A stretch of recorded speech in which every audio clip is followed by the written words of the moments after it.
Bismillahirrahmanirrahim. Bismillah, alhamdulillah. Assalamualaikum warahmatullahi wabarakatuh. Alhamdulillah, hamdan katsiran tayyiban mubarakan fih, kama yuhibbu rabbuna wa yardah. Ashhadu an la ilaha illallah wahdahu la syarika lah, wa ashhadu anna Muhammadan abduhu wa rasuluh, la nabiyya wa la rasula ba'dah. Allahumma salli ala nabiyyina Muhammad wa ala alihi wa ashabihi wa man tabi'ahum bi ihsanin ila yaumil qiyamah. Ya ayyuhalladzina amanu taqullaha haqqa tuqatih wa la tamutunna illa wa antum muslimun. Rabbi shrah li sadri wa yassir li amri wahlul 'uqdatam min lisani yafqahu qawli, amma ba'd. Teman-teman semua, marilah senantiasa tak henti-hentinya kita bersyukur kepada Allah Subhanahu wa taala atas limpahan rahmatnya yang diberikan kepada kita semua. Alhamdulillah, pagi ini kita diberi kemudahan oleh Allah Subhanahu wa taala untuk bersama-sama mendengarkan kajian. Masih kita kaji 21 amalan cerdas. Sekarang poin yang ke-11, yaitu membaca Al-Quranul Karim. Teman-teman semua, Al-Quranul Karim adalah petunjuk hidup seorang muslim.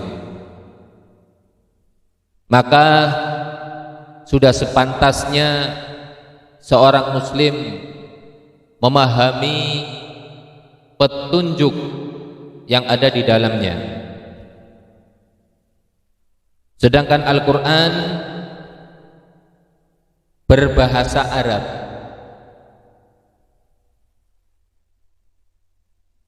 Jadi jika seseorang membacanya,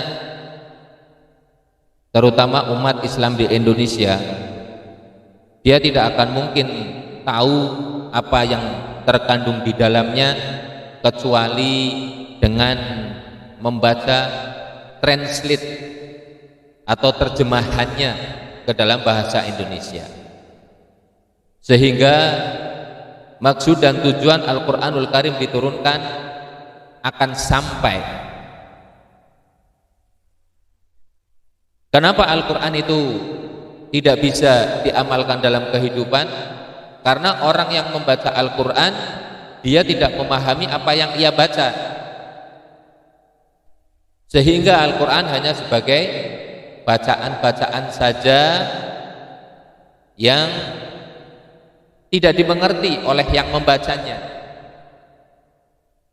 Makanya saya sarankan setiap orang yang membaca Al-Quran berusaha untuk memahami apa yang terkandung di dalamnya, sehingga petunjuk itu akan sampai kepada kita dan petunjuk tersebut bisa kita realisasikan dalam kehidupan nyata. Teman-teman semua, jika seorang sakit pergi ke dokter,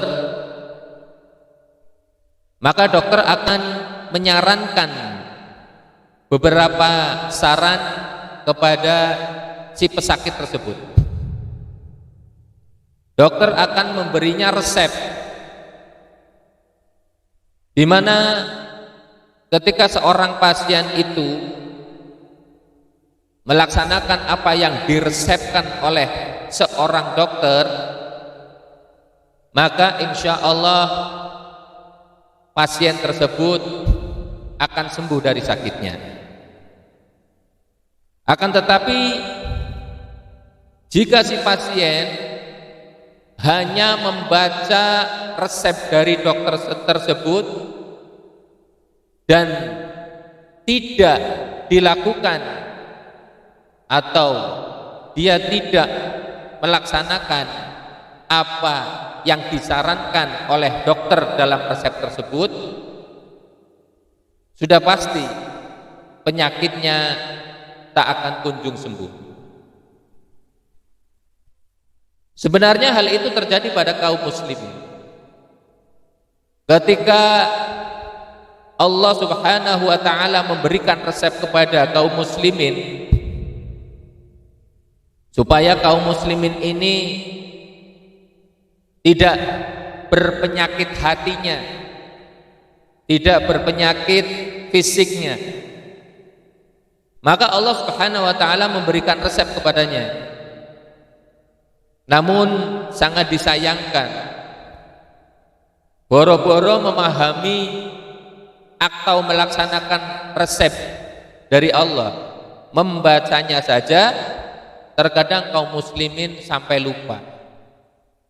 Qur'annya berdebu, Qur'annya hanya dibaca tatkala bulan Ramadan saja, dan itu tidak memiliki target, hanya sekedarnya saja.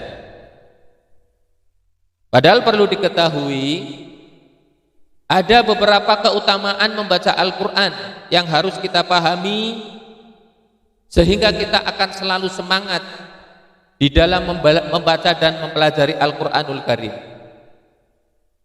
Yang pertama, membaca Al-Quran adalah perdagangan yang tidak pernah merugi, di mana Allah Subhanahu wa taala berfirman, A'udzu billahi minasyaitonir rajim, alladzina yatluna kitaballahi wa aqamus sholata wa anfaqu mimma razaqnahum sirran wa alaniyah yarjuna tijaratan lan tabur. Sesungguhnya orang-orang yang selalu membaca kitab Allah dan mendirikan sholat dan menafkahkan sebagian dari rezeki yang kami anugerahkan kepada mereka dengan diam-diam dan dengan terang-terangan, mereka itu mengharapkan perniagaan yang tidak akan merugi. Kemudian ayatnya dilanjutkan, liwafiyahum ujurahum wa yazidahum min fadlih innahu ghafurun syakur. Agar Allah menyempurnakan kepada mereka pahala mereka dan menambah kepada mereka dari karunia-Nya. Sesungguhnya Allah Maha Pengampun lagi Maha Mensyukuri. Quran surat Fatir ayat 29 sampai 30. Ibnu Katsir rahimahullahu taala berkata, Qatadah rahimahullahu taala berkata, jika membaca ayat ini, beliau berkata, ini adalah ayat orang-orang yang suka membaca Al-Quran, tafsir Quranul Azim. Kemudian Imam Asy-Syaukani rahimahullah berkata, maksudnya adalah terus-menerus membacanya dan menjadi kebiasaannya. Dari manakah sisi kerugiannya perdagangan dengan membaca Al-Quran? Jadi teman-teman semua, ketika kita berupaya untuk selalu berinteraksi dengan Al-Quran, maka hal itu akan menjadi sebuah perniagaan yang tidak pernah merugi. Maka jadikanlah Al-Quranul Karim sebagai bacaan utama kita sebelum kita membaca Facebook, sebelum kita membaca WA, sebelum kita membuka HP, pandanglah dan bacalah Al-Quran terlebih dahulu. Insya Allah akan selalu menghidupkan hati kita. Kemudian yang kedua, satu hurufnya akan diganjar dengan satu kebaikan dan dilipat gandakan menjadi 10 kebaikan. Abdullah bin Mas'ud radhiyallahu anhu berkata, Rasulullah sallallahu alaihi wasallam bersabda yang artinya, siapa yang membaca satu huruf dari Al-Quran, maka baginya satu kebaikan dengan bacaan tersebut.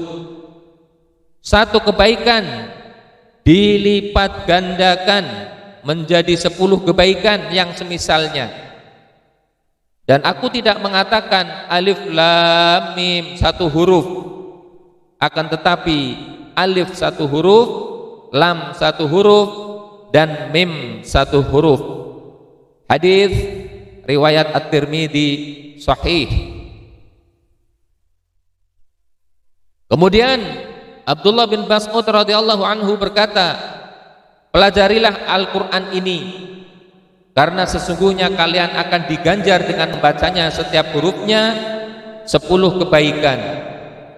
Aku tidak mengatakan itu untuk alif lam mim, akan tetapi untuk alif lam mim setiap hurufnya 10 kebaikan.